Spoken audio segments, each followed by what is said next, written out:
प्रत्ययस्य परचित्त ज्ञानम, ये है ना।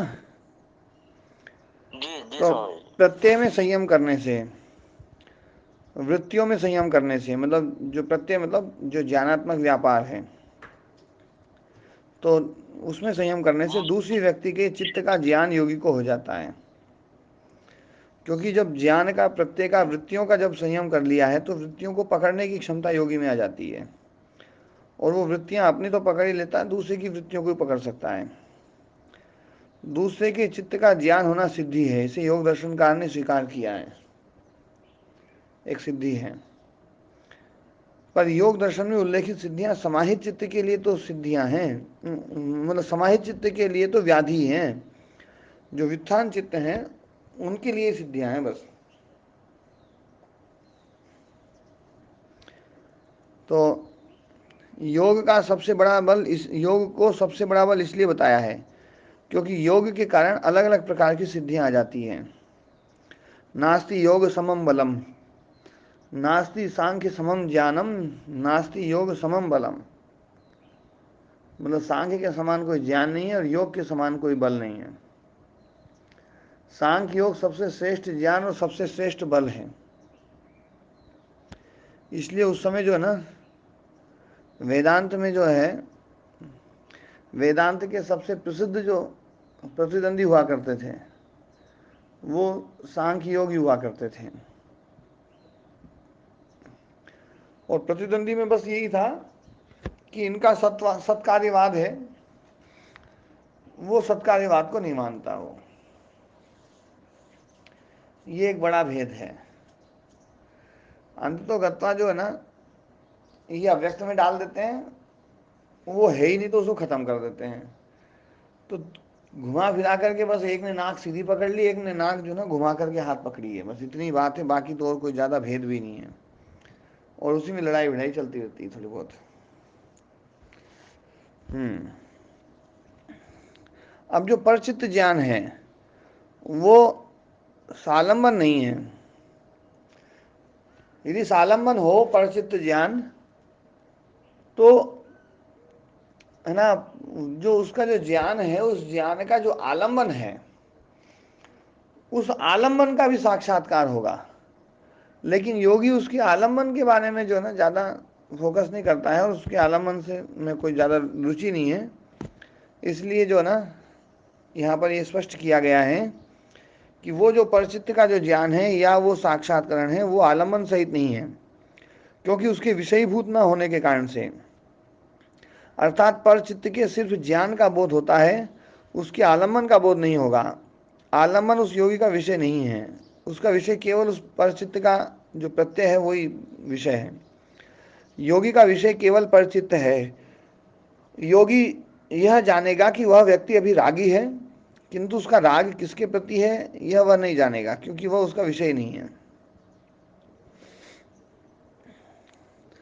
काय रूप संयमात तद्ग्राह्य शक्ति स्तंभे चक्षु प्रकाशा संप्रयोगे, ये 21वां सूत्र है। एक बार मैं सूत्र को खोल लूं।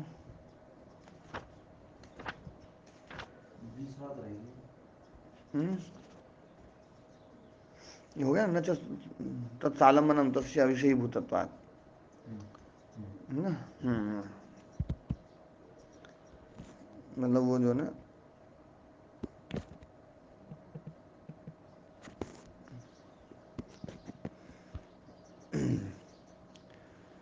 काय रूप संयमात तद्ग्राह्य शक्ति स्तंभे, है ना, प्रकाशासम प्रयोगे अंतर्धानम, है ना, जो है ना काया का जो रूप है, तो काय रूप में संयम करने से उस रूप को अच्छे से जान लिया जाए तो उस रूप को नियंत्रित किया जा सकता है। हर रूप में एक ग्राह्य शक्ति होती है। इंद्रिय में ग्रहण शक्ति होती है और रूप में ग्राह्य शक्ति होती है। जैसे हमारे दांत में भक्षण शक्ति है, खाने की शक्ति है, और रोटी में भक्ष्य शक्ति है। अच्छा, रोटी की भक्ष्य शक्ति समाप्त हो जाए भक्ष्य शक्ति समाप्त होने का मतलब है कि वो खाने लायक है। भक्ष्य मतलब खाने लायक, वो खाने लायक ना रहे, वो इतनी कठोर हो जाए, पत्थर जैसी कठोर हो जाए या और कुछ, तो क्या हम खा पाएंगे? नहीं खा पाएंगे। बस यही बात ये कहना चाह रहे हैं कि हर रूप में जो ना एक ग्राह्य रूप, ग्राह्य शक्ति है। जैसे हमारी इंद्रियों में ग्रहण शक्ति है, हमारी इंद्रियां ग्रहण करती हैं। सामने टेप ये रखा हुआ है ना, कागज़ का एक वो है ना जो है, तो कागज़ का थैला रखा हुआ है, तो मैं देख रहा हूँ, तो उसमें उसमें ग्राह्य शक्ति और मेरे में ग्रहण शक्ति तब दिखाई दे रहा है। वो केवल मैं देखूं इससे मात्र से जो ना वो नहीं दिखाई देगा। उसमें दिखाने की शक्ति है, मेरे में देखने की शक्ति है। वो दिखाता है अपने आप को, मैं देखता हूं तब दिखता है। वो अपने आप को दिखाए ना, मैं देखने की कोशिश करूं थोड़ी दिखेगा, है कि नहीं बात सही? तो ग्राह्य शक्ति जो होती है ना, वो हर रूप में होती है। तो ग्राह्य रूप में जो है ना, योगी जब है ना उसमें संयम करता है, तो उसकी जो ग्राह्य शक्ति है उसको वश में कर लेता है। और उसको वश में कर लेगा तो है ना जो है, दूसरा व्यक्ति उसको देखना भी चाहे तो नहीं देख सकता है, तो अंतर्धान हो जाएगा। यही अंतर्धान है, अदृश्य हो जाएगा, अदृश्य हो जाएगा, खुद। खुद अदृश्य हो जाएगा। किसी को भी अदृश्य कर सकता है वो। अच्छा। उसकी ग्राह्य शक्ति को जो ना अपने वश में कर लेता है। यदि उसमें ग्राह्य शक्ति ना हो तो वस्तु दिखाई ही नहीं देगी, ये बात बिल्कुल पक्का है। हम ये सोचते हैं कि हमारी इंद्रियां देख सकती है इसलिए हम देख लेते हैं। हमारी इंद्रियां देख सकती है, जैसे हम दूध निकालने की शक्ति है, लेकिन गाय में दूध ही नहीं तो कैसे निकालेंगे? हैं? तो दोनों तरफ से शक्ति होनी चाहिए, हमारी देखने की शक्ति और उसमें ग्राह्य शक्ति, तब चीज दिखाई देगी। वस्तु जैसे घट है, घट में ग्राह्य शक्ति है, उसके कारण से चक्षु आंख उसे देख पा रही है, और चक्षु आंख में ग्रहण शक्ति है, इस कारण से वस्तु दिखाई दे रही है। तो दोनों में से कोई एक चीज हटा दी जाए तो वस्तु नहीं दिखाई देगी। हमारे में ग्रहण शक्ति और उसमें ग्राह्य शक्ति, यदि हमारी ग्रहण शक्ति हट जाए, आंख अंधी हो जाए तो नहीं दिखाई देगी। ऐसे ही वस्तु में ग्राह्य शक्ति हट जाए तो वस्तु गृहित नहीं होगी।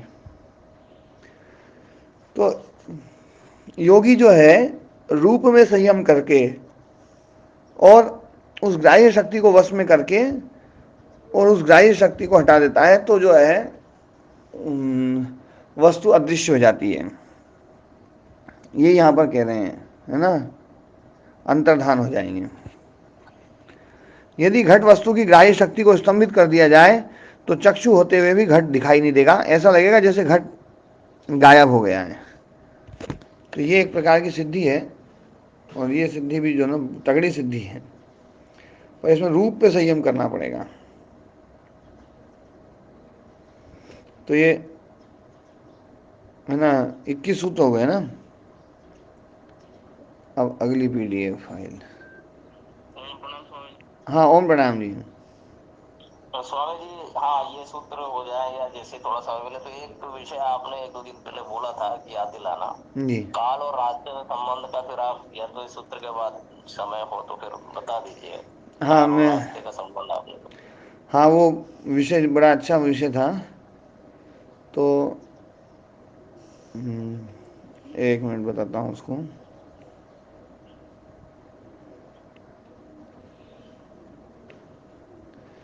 मैं इसको एक बार डाल दूँ।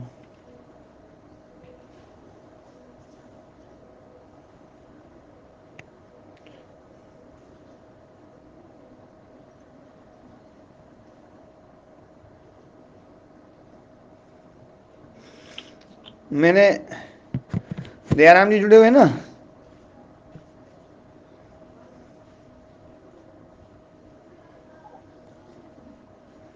मुकेश जी, दयाराम जी जुड़े हैं कि नहीं जुड़े हैं?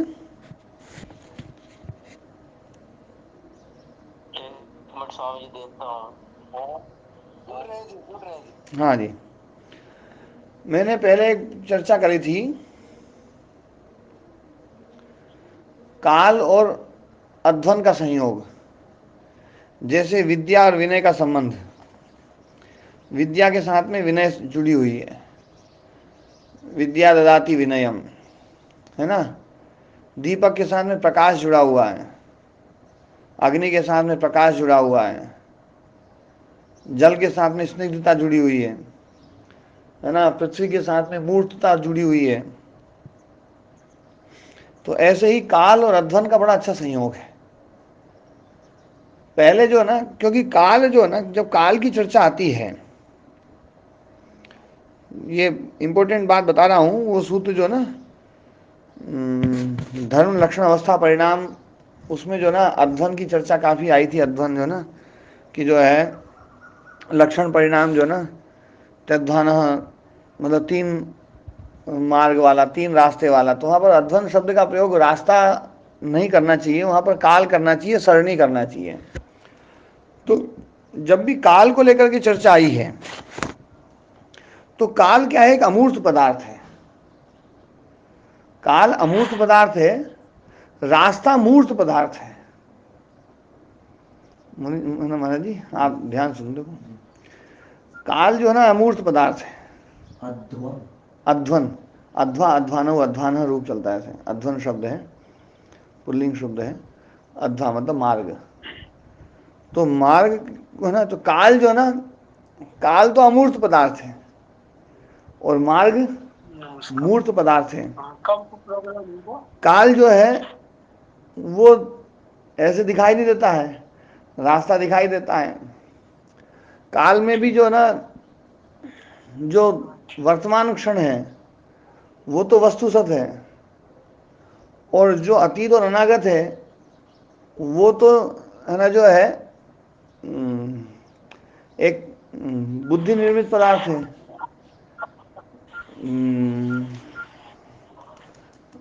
मतलब विकल्प वृत्ति है, शब्द है इसलिए हम उसको जानते हैं, अतीत या अनागत। पर अतीत और अनागत कोई काल जो है ना, ऐसा नहीं कि अतीत और अनागत को कोई बता सके देखो ये अतीत है और ये अनागत है, ये भूतकाल है, भविष्यत काल है, कोई दिखा नहीं सकता है। लेकिन रास्ते में दिखा सकते हैं। अपन रास्ते में जाते हैं तो रास्ता जो है ना, जैसे जैसे आगे जाते हैं पीछे वाला छूटता जाता है। ऐसे ही तो होता है ना रास्ता, क्यों जी मुकेश जी? जी स्वामी जी। जैसे काल जो है ना, हम आगे बढ़ते जाते हैं पीछे वाला छूटता जाता है, ऐसे ही रास्ता भी जो है ना, आगे बढ़ते जाएंगे पीछे वाला छूटता जाएगा।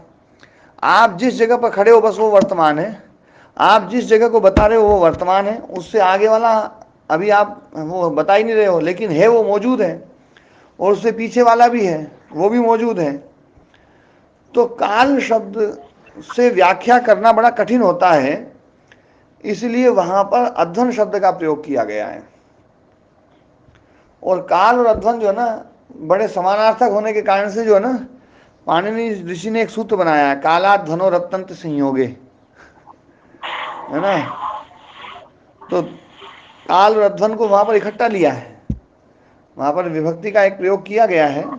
लेकिन जो ना, मैं कहना चाह रहा हूँ काल और अध्वन जो है ना, ये बड़े समानार्थक हैं, क्योंकि मार्ग भी वैसा वैसे ही, काल भी वैसा वैसे ही है।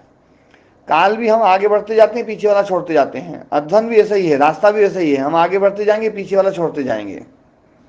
और जहां भी है वही वर्तमान है, वही दिखाई देगा, ना पीछे वाला दिखाई देगा ना आगे वाला दिखाई देगा, जहां तक दिखाई दे रहा बस वही वर्तमान है। उससे आगे रास्ता जो है ना, और अपन यहाँ पर चल रहे हैं तो नीम राणा का रास्ता नहीं दिखाई दे रहा है, और ना यहाँ से कोटपुतली का रास्ता दिखाई दे रहा है, जहां है वहीं का रास्ता दिखाई दे रहा है। ऐसे ही काल है। अच्छा, रास्ता जो है ना कितना वर्तमान है, ये आदमी के सामर्थ्य पर है। वो 1 फीट को वर्तमान बोले कि 1 फीट इतना ही है बस ये वाला, इससे आगे वाला आगे और पीछे वाला पीछे। 10 फीट को बना ले, 20 फीट को बना ले, 30 फीट को बना ले, 50 फीट को बना ले, 100 फीट को बना ले, 2 मीटर को बना ले, 200 मीटर को बना ले, 1 किलोमीटर को बना ले, भाई भैया इतना तो है, उससे आगे वाला आगे और पीछे वाला पीछे। जो वर्तमान है उसको कितना बड़ा बना ले, ये है ना उस व्यक्ति के ऊपर है। ऐसे ही व्यक्ति के ऊपर यही है कि वर्तमान कितना बड़ा बनाए, वो 1 क्षण को बनाए, 1 घंटे को बनाए, 2 घंटे को बनाए, 1 दिन को बनाए, है ना। जैसे अपन कहते भाई वो तो आज आ रहा है, बस आज आ रहा है तो आज, अब इतना बड़ा काल हमने आज को जो ना वर्तमान बना लिया है।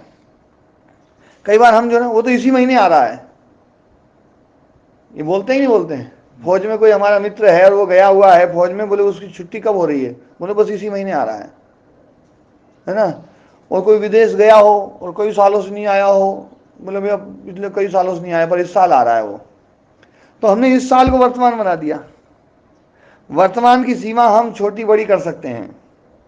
रास्ते में भी यही होता है, जहां खड़े हम उसकी सीमा हम कितनी बड़ी बना सकते हैं। हम कोई हमसे बोलता है, बोले कहाँ तक पहुंच गए, बोले भैया भोपाल पहुंच गए हैं, उज्जैन और इंदौर के बीच में पहुंच गए हैं।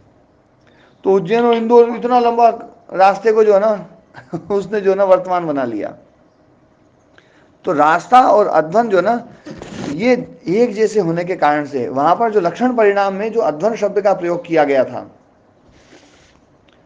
वो अध्वन शब्द का प्रयोग इसलिए किया गया था कि भैया जो है ना वहां पर भाष्यकार ने जो है ना जो कहा है कि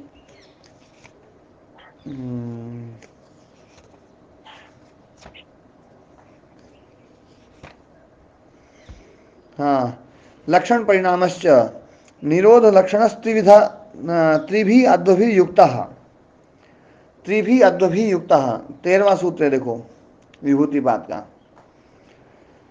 लक्षण परिणाम, तो उसमें कहता है निरोध जो है ना त्रिभी लक्षण भी युक्तः, त्रिभी अद्वभि युक्तः, 3 अद्व से युक्त है। अद्व मतलब काल या कहें सरणी या कहें विभाग, 3 भागों से युक्त है।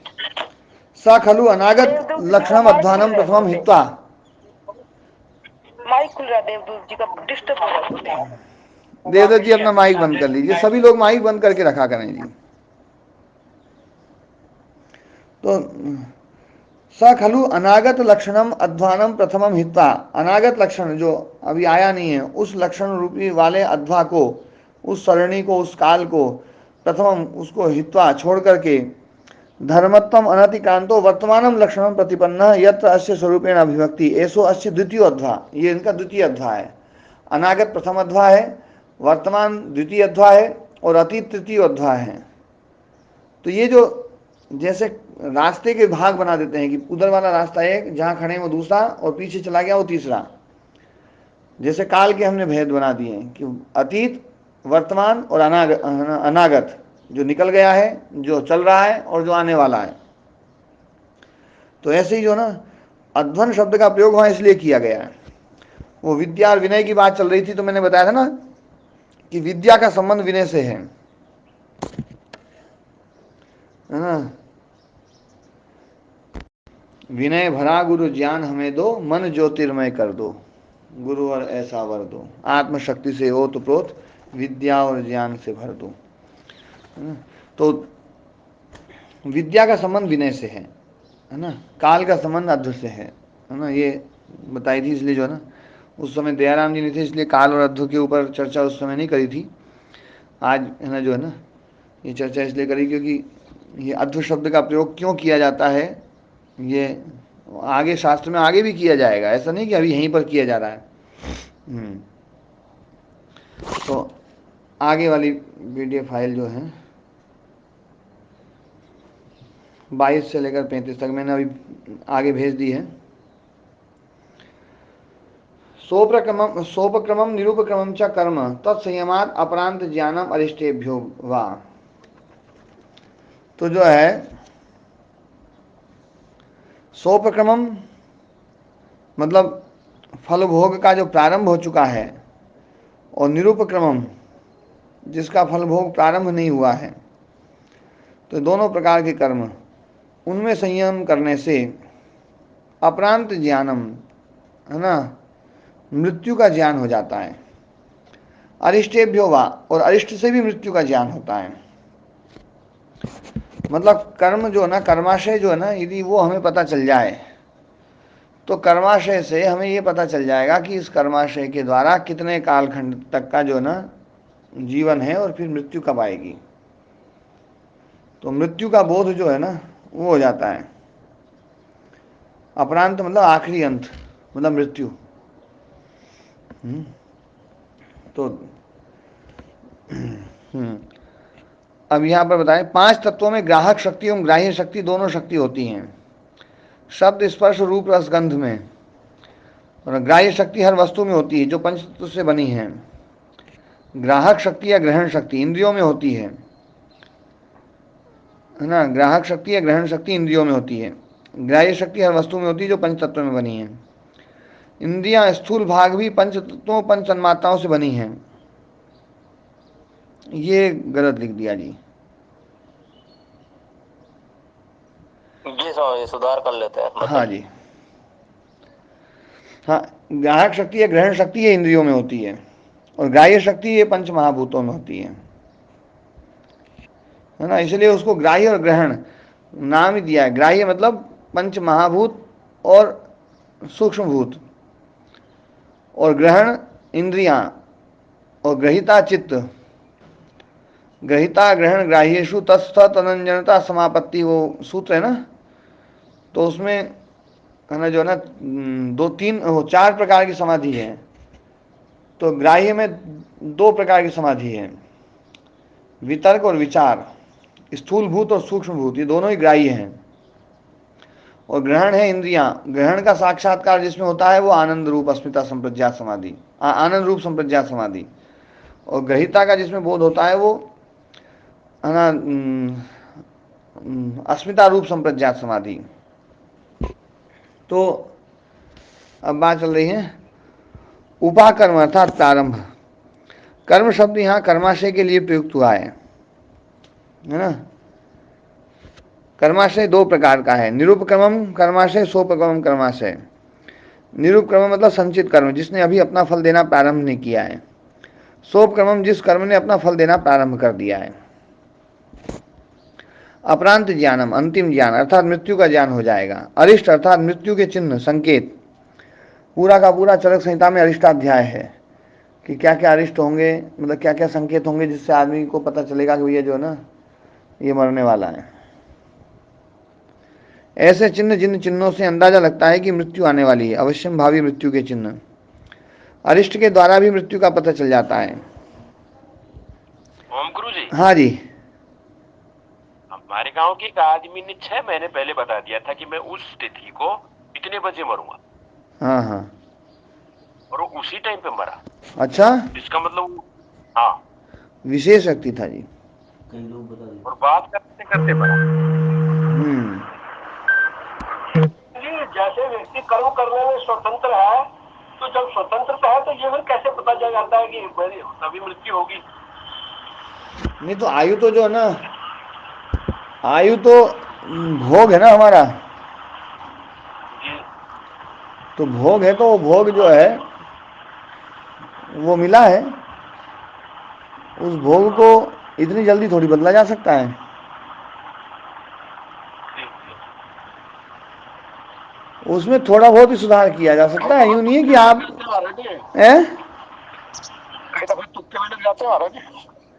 नहीं, तुक्के तो जो है ना ऐसे नहीं लगेंगे। 6 महीने पहले वाला तुक्का नहीं लगेगा कि उस तिथि को और उतनी बजे। तो महाराज जी वक्ता पूरा सही बताता भी नहीं है, वो तुक्के ही ज्यादा होते हैं इसमें, वो कोई विचार योग्य थोड़ी होगा। नहीं, पर ये एक सिद्धि होती है। ये बुक्स तो होती ही नहीं लिखी हुई है, तो घटती और बढ़ती रहती है। मरने से पहले कई लोग मरने का उनको संकेत मिल जाता है कि मैं मरने वाला हूँ, ये काम कर लो। कई लोग जो ना उसकी बात ध्यान नहीं देते हैं तो भी बोलते हैं, बोले देखो ये काम कर लो, मैं मरने वाला हूँ, और वो काम करके मर जाते हैं। ओम स्वामी जी, ओम। हाँ ओम जी। 6 महीने पहले कैसे बता देता है?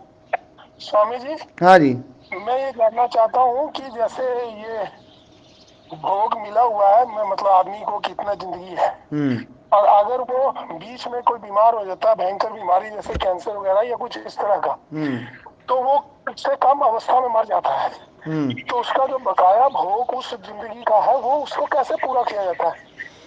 देखो क्या है, यदि उसको मारने वाला स्वतंत्र है, उसको मारने वाला यदि स्वतंत्र है तो निश्चित बात है कि ये उसका भोग नहीं है, उसको किसी ने बीच में मार दिया है। वो जो मृत्यु है ना, वो अकाल मृत्यु है, लेकिन उसको मारने वाला स्वतंत्र नहीं है, तो फिर वो उसका भोग उतना ही था, उससे ज़्यादा नहीं था। और देखो एक बात है, आप लोग देखो यूँ समझो, हमने जो ना मतलब मृत्यु को आयु को लेकर के हमने बहुत धारणा ये बना रखी है कि है ना, पुरुषार्थ जो ना आयु को बहुत ज़्यादा बदल कर वो देगा, आगे पीछे कर देगा। यदि ऐसा होता ना तो पुरुषार्थ कर करके लोग जो ना खूब हजारों साल आराम से जीते। लेकिन कितना ही पुरुषार्थ कर लो, देखो 100 तक पहुंचने वाले लोग ही बहुत विरले होते हैं। अब कई लोग स्वामी हाँ अकाल मृत्यु भी हो जाती है क्या?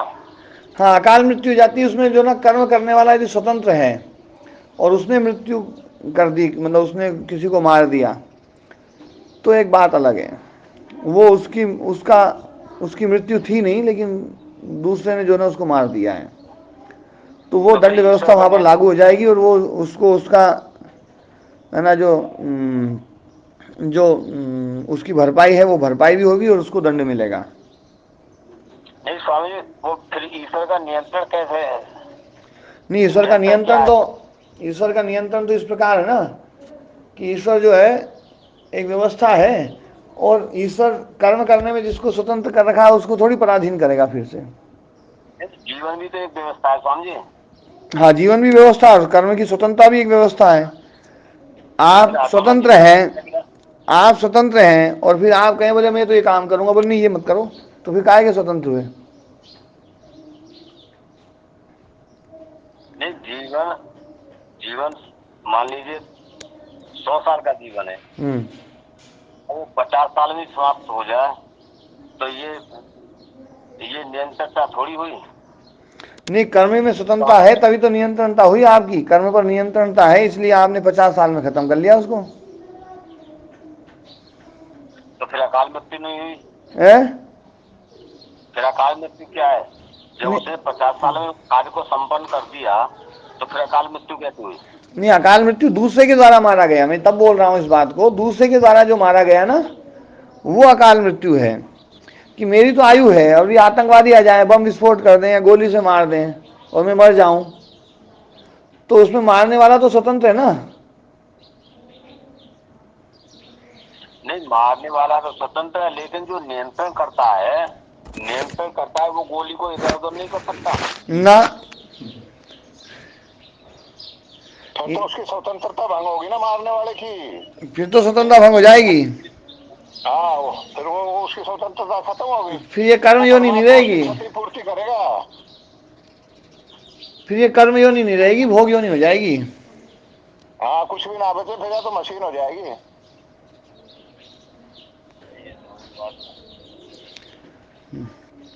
नहीं, कर्म में स्वतंत्रता देनी पड़ेगी मुनि जी। जी स्वामी जी, जब नियंत्रण करता इतना प्रबल है, हाँ, तो वो ऐसे स्वतंत्र कर्म के द्वारा दूसरे के जीवन को ले लेता है। ये तो कुछ बात समझ में नहीं आई। मैं आपसे एक प्रश्न पूछता हूँ पहले, देखो ना, मनुष्य योनि में स्वतंत्रता है या परतंत्रता है, क्या मानते हो आप? पूरी स्वतंत्रता है। पूरी स्वतंत्रता है ना। अब स्वतंत्रता यदि दे रखी है तो उसके हर कर्म में बोले भैया ये काम ऐसे मत करो, ये काम ऐसे मत करो, ना ना ये सही नहीं, तुम दूसरे का जीवन नहीं ले सकते हो, तुम दूसरे को गाली नहीं दे सकते। जीवन की बात चलो छोड़ो, जीवन बहुत बड़ी चीज हो गई, कईयों को गाली भी बहुत बड़ी लगती है। कोई गाली दे दे तो ऐसा लगता है इसने मुझे मार ही दिया, जान से मार दिया। बोले ना ना तुम गाली नहीं दे सकते हो, है ना। फिर कईयों को ऐसा लगता है कि किसी ने आंख दिखा दी, उसमें भी जैसे बच्चा बाप को आंख दिखा दे, जैसे मान लो कल को राहिल जो है चौराहे पे जो ना राम कुमार जी को आंख दिखा दे, तो राम कुमार जी को लगेगा यार इससे अच्छा तो मृत्यु सही है, ये तो मरने जैसा ही हो गया। तो भगवान फिर आंख दिखाने पे भी रोक लगाएगा, वरना ना आंख मत दिखाओ। फिर कोई उल्टा सोचेगा, वो भी है ना, एक कोई सोचे भैया मेरे बारे में उल्टा सोचना ये भी मृत्यु है, तो बोले भैया उल्टा भी मत सोचवाओ। तो फिर तो हम उसको बांधते ही जाएंगे। तो स्वतंत्रता जो है ना, स्वतंत्रता का मतलब स्वतंत्रता पूरी।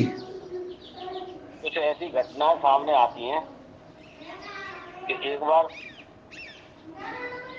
वहाँ बर्फ को देखने के लिए गए हरिद्वार से लोग, हाँ और बस में 40 आदमी सवार थे जी।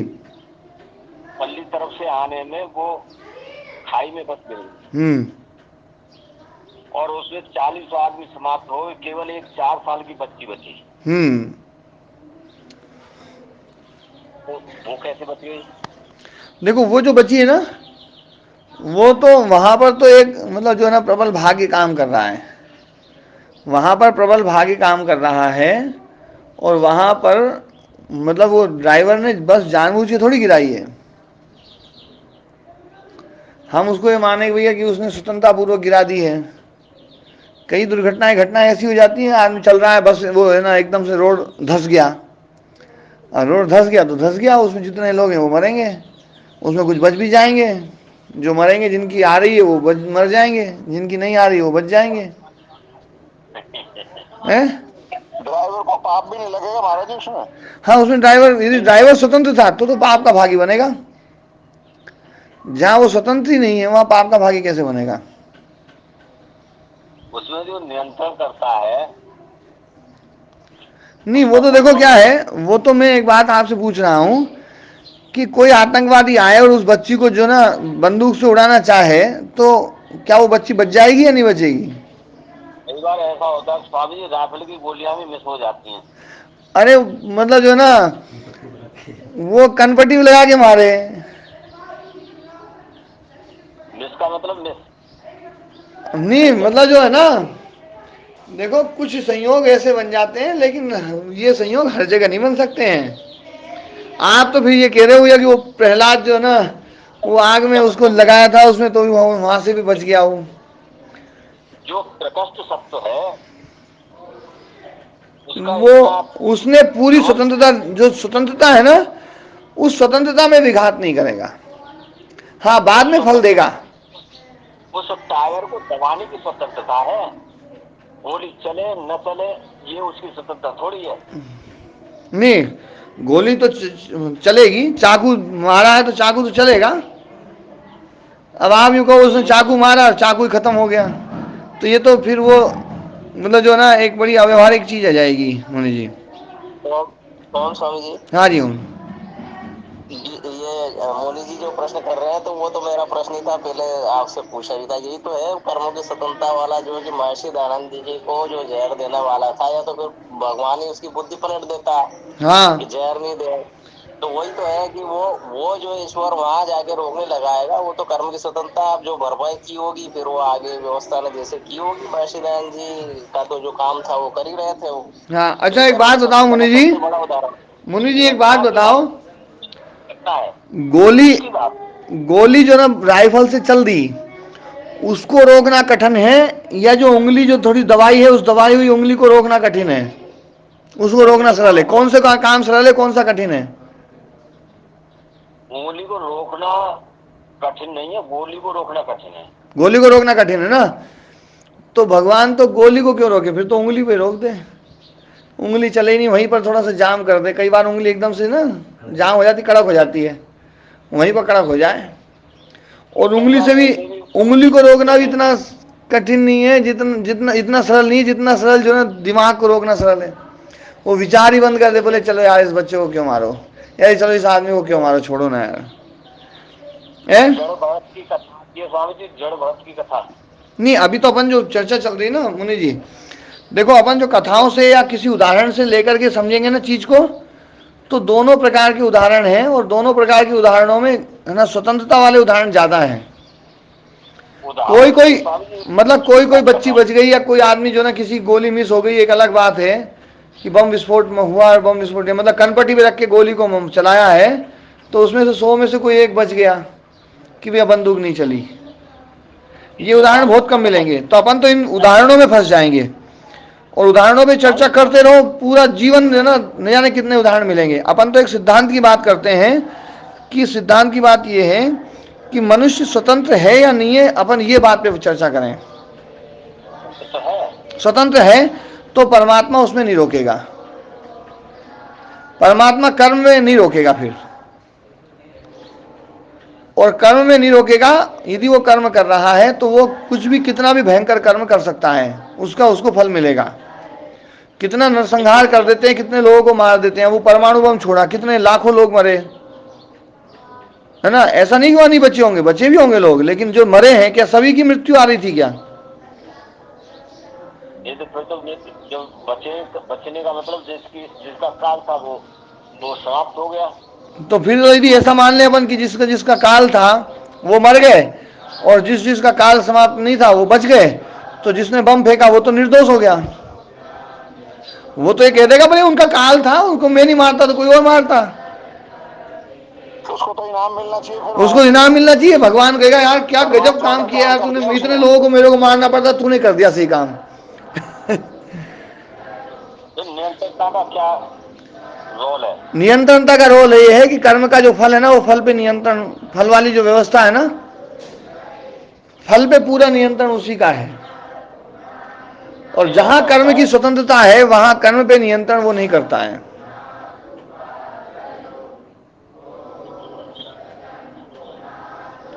कर्मण्येवाधिकारस्ते मां फलेषु कदाचन।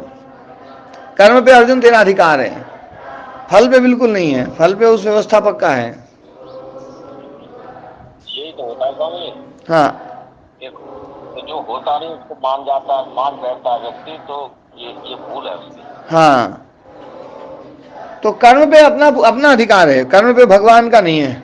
हमें कर्म में पूर्ण स्वतंत्रता है, और कर्म करने के बाद में जो फल मिलेगा उस फल पे हमारा अधिकार नहीं है कि हम फल अच्छा है तो ले लें, नहीं अच्छा है तो नहीं लें, ऐसा नहीं है, वो लेना पड़ेगा, है ना जी। तो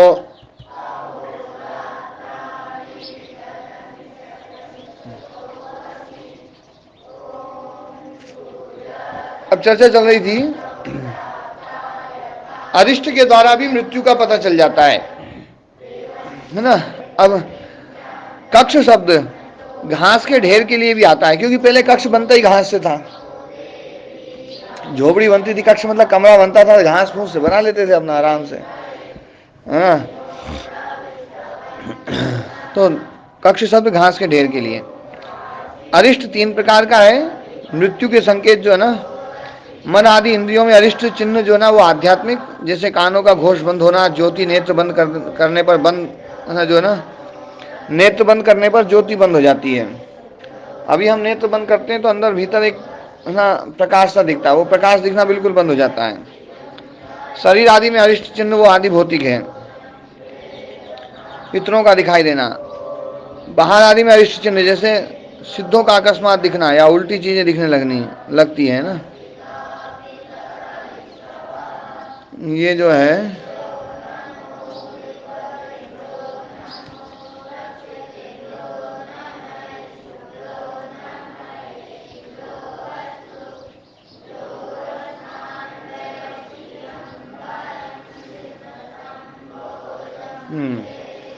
आदि भौतिक जो ना पितरों को या यम पुरुषों को देखता है, ये चिन्ह जो ना। इन अरिष्ट हेतुओं से पता चल जाता है कि मृत्यु आने वाली है। कर्माशय का बोध योगी को हो जाता है। सांख्य में अष्ट विकल्प देवों अर्थात 8 प्रकार के देवों की चर्चा है, और है ना तिर्यक योनि जो ना 5 प्रकार की बताई गई है। पशु है, मृग है, पक्षी है, सरीसृप है और स्थावर है। मनुष्य योनि जो है वो एक ही है। पुण्य ज्यादा प्रभावी हो तब मनुष्य जन्म मिलता है। और अष्ट विकल्प देव जो ना उसमें ब्राह्म है, प्राजापत्य है, ऐन्द्र है, इंद्र नहीं ऐन्द्र, और है ना पैत्र, ये प्रेत नहीं है, पैत्र है। और हाँ जी, ऐन्द्र है, पैत्र है, गांधर्व है, याक्ष है, राक्षस है और पैशाच है। ये 8 प्रकार की देव योनियां हैं।